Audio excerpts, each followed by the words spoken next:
कल अगर आरबीआई ने रेट कट नहीं किया, क्योंकि बहुत सारी संभावनाएं ऐसी बन रही हैं कि रेट कट ना हो पाए, तो मार्केट के ऊपर क्या इम्पैक्ट हो सकता है, निफ्टी किस तरह से मूव कर सकता है, बाजारों में किस तरह की मूवमेंट हो सकती है अगर रेट कट नहीं होता है। अगर रेट कट होता है तो कहाँ पर आपको जरूर ध्यान रखना पड़ेगा, कहाँ पर आपको देखना चाहिए, और उसके बाद वीकेंड में किस तरह की आपको प्रिपरेशन करके जानी चाहिए, चूंकि वो भी आप कल ही करेंगे। अल्टीमेटली उसके नाते जो है मंडे को मार्केट गैप अप या गैप डाउन कर सकता है। तो उन सारी बातों का हम इस वीडियो में चर्चा करेंगे, लेकिन अगर आप चैनल पे पहली बार हैं तो सब्सक्राइब जरूर कीजिएगा।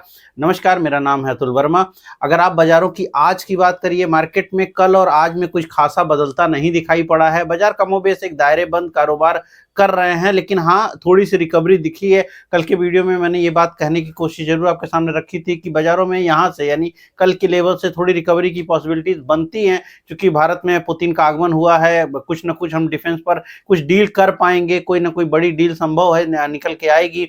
लेकिन उसके बाद अमेरिका का जो बिहेवियर होगा वो एक महत्वपूर्ण बात होगा, इसलिए मार्केट थोड़ा डरा हुआ है। रुपया जरूर आज नया अपना लाइफ लो लगाया सुबह के दौरान, लेकिन उसके बाद आरबीआई ने उसको डिफेंड जरूर किया और दिन के दौरान रुपए में एक ठीक ठाक सी करीब 70 पैसे तक की एक समय मजबूती आई थी। करीब 50-60 पैसे टॉप से जो है नीचे आकर के रुपया क्लोज कर पाया है। करीब यूं कहिए 90 रुपया 50 पैसे के आसपास का रुपए का हाई लगा, और वहां से फिर नीचे जो क्लोज आई है वो 90 के नीचे की क्लोज आई है। तो निश्चित रूप से इतना बड़ा मूवमेंट अगर कोई क्रिएट कर सकता है तो वो आरबीआई है। डॉलर बेचे गए हैं, आरबीआई ने डिफेंड किया है अपनी पॉलिसी से पहले। जाहिर सी बात है, रुपए की कमजोरी को लेकर के कल उनसे प्रश्न किए जाएंगे, तो उसकी एक प्री प्लानिंग की गई है, थोड़ी तैयारी की गई है, रुपए को थोड़ा सा मजबूत बनाया गया है। लेकिन क्या इसके नाते ये मानना कि रेट कट होगा कल, इसकी उम्मीद धीरे धीरे करके घटी है पिछले कुछ दिनों के अंदर। कल भी मैंने ये बात आपके सामने रखी थी, रेट कट की उम्मीद इसलिए भी कम हो रही है क्योंकि जीडीपी के जो नंबर आए हैं, जो भी सारे माइक्रो लेवल पे डेटा आए हैं, वो सारे के सारे अच्छे दिखाई पड़ते हैं। ऐसे में जीडीपी जबकि कोई प्रॉब्लम नहीं है, तो रेट कट होने में थोड़ी दिक्कत है। और रुपया जो कि अपने लाइफ हाइज के आसपास में ट्रेड कर रहा है, लाइफ लोज के आसपास में ट्रेड कर रहा है इधर, लेकिन वो प्रॉब्लम हो सकती है। तो शायद आपको एक पॉज देखने को मिले, रेट कट में कोई आपको ना दिखे। हाँ, ये पॉसिबिलिटीज हैं कि कुछ और फ्रंट पर आरबीआई कुछ ईज करता दिखाई पड़ सकता है, कुछ सीआरआर में या कहीं कुछ परिवर्तन करके थोड़ी लिक्विडिटी को बढ़ाए, थोड़ी हो सकता है ऑक्शन विंडो ओपन करे जो बॉन्ड्स हैं उनको लेकर के, क्योंकि बॉन्ड मार्केट भी थोड़ी सी परेशान दिख रही है पिछले कुछ दिनों से। तो वो एक संभावनाएं बनती हैं, लेकिन संभव है कि रेट कट आपको नहीं मिलेगा कल देखने को। और जिस तरह से इसके बाद बाजार क्या रिएक्शन दिखाएंगे, तो मार्केट देखिए इस पर निगेटिव ही रिएक्शन दिखाएंगे, कोई बहुत पॉजिटिव नहीं दिखाएंगे। लेकिन मार्केट एक दायरे में है, बाजारों को काफी हद तक ये पता है कि रेट कट नहीं होगा, मार्केट इसको काफी हद तक फैक्टर इन कर भी रहे हैं। लेकिन अगर रेट कट हो जाता है तो बाजार काफी उत्साहित हो जाएंगे। ऐसे में आपको फिर 26,200 के स्तर आराम से देखने को मिल जाएंगे। अगर रेट कट होता है, बाजार निश्चित रूप से उस पर एक मूव, बड़ा मूव पॉसिबल दिखाते हुए देखने को मिल सकता है। फाइनेंस कंपनियां उस समय काफी यूं कहिए फास्ट मूव कर सकती हैं, बैंकों में थोड़ी मूवमेंट रहेगी। लेकिन अगर ये रेट कट होगा तो, जिसकी संभावना यद्यपि कम बन रही हैं। अब अगर रेट कट नहीं होगा तो जहां पर बाजार क्लोज हुई है, करीब 26,033 की क्लोजिंग है। आज की क्लोजिंग को अगर आप एक बार में देखिए तो कुछ खास नहीं किया है, मार्केट सिर्फ ग्रीन में क्लोज जरूर हुई है, लेकिन एडवांस डिक्लाइन में कोई प्रॉब्लम चेंज नहीं हुई है। कल भी मैंने आपसे कहा था कि सर्किट देखिए, कल भी 248 स्टॉक में लोअर सर्किट थी, आज भी 208 स्टॉक में लोअर सर्किट है। मात्र 25 कंपनियां हैं जो अपर सर्किट पे गई हैं, लेकिन 1740 स्टॉक्स में गिरावट हुई है, 1308 स्टॉक में तेजी हुई है। जो मेन फ्रंट लाइन स्टॉक्स की हम बात कर रहे हैं, 3212 स्टॉक्स की बात हम कर रहे हैं यहाँ पर। लेकिन कल की अपेक्षा आज थोड़ी मजबूती दिखी है। कल भले पूरा का पूरा कल रेड था हर जगह, भले ही निफ्टी उतनी नहीं घट रही थी, बट आज जो है थोड़े थोड़े जिन जगहों पर डॉलर के मजबूत होने का लाभ मिलता है, जैसे आईटी, फार्मा, जहां रुपया के कमजोर होने का फायदा मिलता है, आज उन सेक्टर्स में तेजी रही है, उन जगहों पे तेजी जरूर देखने को मिली है। तो मार्केट को आप आज बहुत हद तक यूं है अवॉइड करके मान के चल सकते हैं। स्टॉक स्पेसिफिक भी मूव जो है बहुत ज्यादा एक तरफा नहीं रहे हैं, बस थोड़ी बहुत बाउंस बैक हुए हैं। तो आज एक यूं कह सकते हैं कि आप एक साइडवेज मार्केट थी जिसकी कोई खासी कीमत नहीं है on the chart, on the data. But कल की मार्केट जो होगी ये काफी हाइपर वोलेटिलिटी की होगी। लेवल की कल काफी दोनों साइड के मूवमेंट को टच करने का स्थिति दिख सकती है। नीचे की साइड में कल 25,800 काफी इंपॉर्टेंट पॉइंट होगा, और ऊपर के साइड में 26,200, और ये दोनों रेंज जो हैं अगर कुछ बड़े अनाउंसमेंट हुए तो दोनों रेंज टच हो सकती है।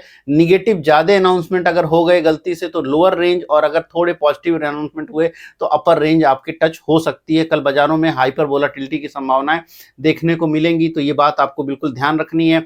अब अगर पुतिन की जो आगमन हुआ है उसके हिसाब से सोचे तो वीकेंड काफ़ी इंपॉर्टेंट हो जाएगा, क्योंकि अमेरिकन मार्केट पिछले 2-3-4 दिनों से कोई मूवमेंट नहीं दिखा रहा है, ज़्यादा बहुत साइडवेज होता हुआ दिखाई पड़ रहा है। अमेरिकन मार्केट की ये स्थिति थोड़ा हद तक डेटा को लेकर के भी है। चूंकि डेटा नहीं आ रहे हैं कोई खास इस समय, अब जो शुक्रवार को वहां पर एक महत्वपूर्ण डेटा आएगा और नॉन पेरोल डेटा वाला, उसके नाते मार्केट मंडे मॉर्निंग आपको एक बिहेवियर देख सकते हैं कि एक गैप अप या गैप डाउन होगा इंडिया में, क्योंकि उसके नाते अमेरिका की मार्केट में एक तेजी या मंदी देखने को मिलेगी। साथ में पुतिन तब तक भारत से जा चुके होंगे, डील होगी डिफेंस को लेकर के, यही एक उम्मीद है अभी तक, लेकिन कोई क्लियरिटी नहीं आई है जबकि वो भारत में है। अब इसके बाद क्या कल कोई डील फाइनलाइज हो जाती है? अगर कल डील फाइनलाइज होती है तो डिफेंस सेक्टर के लिए अच्छा हो सकता है। कल अगर लेट नाइट कुछ डील क्लियर होती है तो मंडे मॉर्निंग डिफेंस स्टॉक्स के लिए अच्छा हो सकता है। लेकिन अगर डील नहीं होती है या कोई क्लियरिफिकेशन नहीं होता है या कुछ साइन नहीं होता है, ऐसे में डिफेंस स्टॉक्स भी निगेटिव रिएक्ट करेंगे, क्योंकि पूरी मार्केट की ये उम्मीद है कि डिफेंस को लेकर के हम कुछ डील कर लेंगे। और अगर डील नहीं होती है तो उस केस में फिर मंडे मॉर्निंग डिफेंस स्टॉक्स में भी आपको कमी देखने को मिलेगी, और बाजारों में भी फिर सेंटिमेंटल भी इंपैक्ट आपको नेगेटिव साइड पर देखने को मिलेगा। साथ में यहां पर यह भी बात आपको ध्यान रखनी है कि अगर यहां पर डोनाल्ड ट्रंप कुछ ट्वीट करेंगे, चूंकि पुतिन के जाने के बाद जिस तरह से हम डील फाइनल करेंगे, अगर डील हमारी अच्छी होती है तो फिर पुतिन के अगेंस्ट में या उसके संदर्भ में कुछ ना कुछ तो डोनाल्ड ट्रंप का बयान आएगा, और उसके नाते फिर बाजार भी उसको जोड़ के चलेगी। तो अगर आप यूं कहिए ऑप्शन सेलर हैं या यूं कहिए छोटे दायरों के कारोबार करते हैं, तो कल का मार्केट आपके लिए ऐसा होगा कि जब आप जो है मार्केट में अपनी पोजीशंस को थोड़ा हल्का कर लीजिए, क्योंकि वीकेंड में कुछ ना कुछ आपको काफी सारी खबरें सुनने को मिलेंगी, और उसके अकॉर्डिंग आपको जो है मंडे मॉर्निंग ट्रेड्स या यूं कहिए गैप अप या गैप डाउन मिलेगा। एक तो डिफेंस स्टॉक्स में, तो अगर आप डिफेंस स्टॉक्स ट्रेड कर रहे हैं तो वहां फ्यूचर्स की पोजीशन को थोड़ा अवॉइड करना चाहिए, तेजी या मंदी ना करें तो बेहतर होगा। अगर कुछ कर भी रहे हैं तो फिर वो है कि आप बहुत ज्यादा सजग होकर के हेज करके पोजीशंस को क्रिएट करिए, क्योंकि दोनों ही तरफ का मूवमेंट पॉसिबल है, either positive side either negative side में। और अगर निफ्टी की बात करें तो वहां पर भी बड़े मूव पॉसिबल होंगे मंडे के लिए, और ये सारी तैयारी आप कल शाम को 3 बजे कर रहे होंगे, और इसलिए ये बात जानना जरूरी है कि मंडे मॉर्निंग को किस तरह की मूवमेंट पॉसिबल है, क्योंकि वीकेंड के डेटा भी इंपॉर्टेंट आएंगे अमेरिका के, और ये जो इसके नाते पुतिन के नाते जो अमेरिका कुछ कहेगा, जो कुछ भी होगा उसके आधार पर पॉजिटिव या निगेटिव दोनों साइड के मूवमेंट आपको देखने को मिल सकते हैं। तो कल काफी इंपॉर्टेंट दिन है, इस पूरे वीक का सबसे मोस्ट इंपॉर्टेंट दिन कल होगा, इस पूरे हफ्ते का सबसे ज्यादा वोलाटाइल दिन कल संभव है होने को देखने को मिलेगा। काफी लंबे लंबे मूव पॉसिबल हैं कल, तो कल एक इवेंट है, कल एक कई सारी चीजों का समायोजन होगा कल बाजारों में, और इसके लिए जो लोग बिल्कुल ही छोटे समय के ट्रेडर हैं तो कल का दिन अवॉइड भी करना चाहिए उन्हें। और अगर आप थोड़ा ट्रेड करते हैं, थोड़ा हिम्मत दिखाते हैं, थोड़े बड़े एसएल रखते हैं, तो ही आपको कल की बाजारों में रहना चाहिए। हाँ, निवेशक के रूप से अगर आप देखें तो मार्केट में फिलहाल आपके लिए कुछ अच्छा नहीं हो रहा है, बाजार साइडवेज चली जाए, स्टॉक्स भी थोड़ा साइडवेज चले जाएं तो अच्छा है। लेकिन जिस तरह से करेक्शंस हो रही है, आज भी अगर आप देखिए तो बहुत सारे केन्स टेक्नोलॉजी, डिक्सन टेक्नोलॉजी जैसी कंपनियां, मैं एक दो कंपनी का नाम लेने का कोई मतलब नहीं है, लेकिन ये दो कंपनियां ऐसी हैं जो पिछले 1 महीने के अंदर 15 से 20% घट चुकी हैं। अब ये इस टाइप की कंपनियों में बड़े फॉल इसलिए आ रहे हैं क्योंकि माना यह जा रहा है कि आने वाले वक्त में फ्यूचरिस्टिक फोन्स जिस तरह से चाइना में लॉन्च हो रहे हैं, तो ये माना जा रहा है कि ये कंपनियां कहीं पीछे छूट सकती हैं, क्योंकि इनके अंदर अभी वो इन्होंने उतना बिल्डअप नहीं बनाया है, तो वो एक प्रॉब्लम है। ऐसी बहुत सारी बातें हैं, जिस तरह से टेक्नोलॉजी बदल रही है, लगातार परिवर्तन देखने को मिल रहा है, तो ये सब कारण है इस टाइप की कंपनियों के गिरने का, क्योंकि स्मार्टफोन अब शायद 2027-28 के बाद यूज नहीं होंगे, वहां पर फिर कुछ नए डिफरेंट एआई फोन्स आने लग जाएंगे और पूरा फीचर्स अलग हो जाएंगे। अगर आप बहुत सारे चाइनीज कॉन्फ्रेंसेस को ट्रैक करते हैं एआई को लेकर के, टेक्नोलॉजी को लेकर, फोन को लेकर, आपको काफी नए मॉडल्स दिख चुके होंगे अब तक, बिल्कुल ही अलग है वो वर्जन अब। जो आज के फ़ोन हैं उनसे और वो वहाँ पर यूज़ हो रहे हैं, तो अल्टीमेटली वो भी भारत आएँगे। तो ऐसे में बहुत सारी कंपनियों में, ये मैं एक एग्ज़ाम्पल के रूप में रख रहा हूँ, बहुत सारी कंपनियों के बिज़नेस मॉडल में काफ़ी बड़े परिवर्तन एआई करता हुआ दिखाई पड़ेगा। हम सेपरेट वीडियो इसके ऊपर ज़रूर करेंगे डिटेल में, लेकिन अल्टीमेटली बहुत परिवर्तन आपको यहाँ पे देखने को मिल सकता है। तो इस समय बाज़ार काफ़ी चीज़ों से डरा हुआ है, रुपए से प्रॉब्लम में है, बहुत सारी चीज़ें, बहुत सारी गतिविधि देख रहा है और अल्टीमेटली मार्केट साइडवेज होती दिखाई पड़ रही है। और ऐसे में रिटेलर भी डर-डर के धीरे-धीरे करके कुछ माल बेचता चला जा रहा है लगातार। अब रिटेलर साइड से भी सेलिंग आ रही है, जो डेटा आए हैं वो भी दिखा रहे हैं कि रिटेलर भी अब जो है सेलिंग में पार्टिसिपेट करने लगे हैं। 2023 के बाद इस क्वार्टर में सबसे ज़्यादा रिटेलर्स ने अपना माल बेचा है।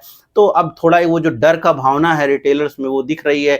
कुछ पैसा जो ब्याज पे लिया गया होगा उसका भी असर दिख रहा है। तो अल्टीमेटली मार्केट थोड़ा-सा डरा हुआ, थोड़ा-सा घबराया हुआ ज़रूर दिखाई पड़ता है।